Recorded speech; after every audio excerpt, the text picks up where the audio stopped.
Here we are told to solve the system of equations, and so for this one the first thing I want to do is get the x's and the y's on one side and the number part on the other side by itself, and this will make it easier to solve.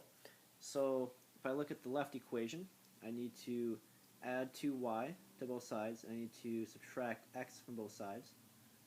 So when I do that, I'm going to get negative x plus 5y equals negative 1. So now the x and the y terms are on one side and negative 1 is by itself on the right side. Now for the other equation, I need to do the same kind of idea where I'm going to subtract 2x from both sides and I'm going to add y to both sides.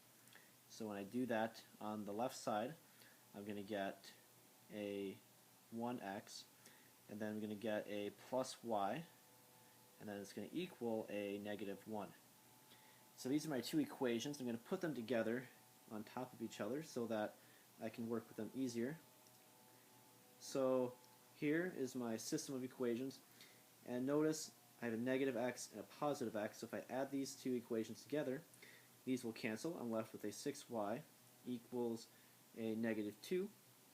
So divide both sides by y, or by 6. I'm going to get y equals negative 2 over 6, which is negative 1 over 3. So now I have y solved for. I need to find x.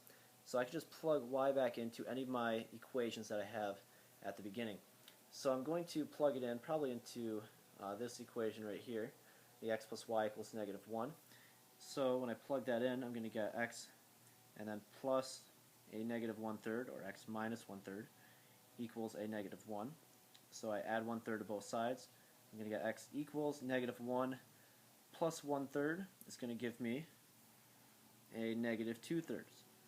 So I have x equals negative 2/3, y is negative 1/3, and this is the format that the problem is asking for, so this is my final answer. If, however, they want me to write it as an ordered pair, I can go the extra step and write it like this. And then in that case, this would be my final answer written in a different form.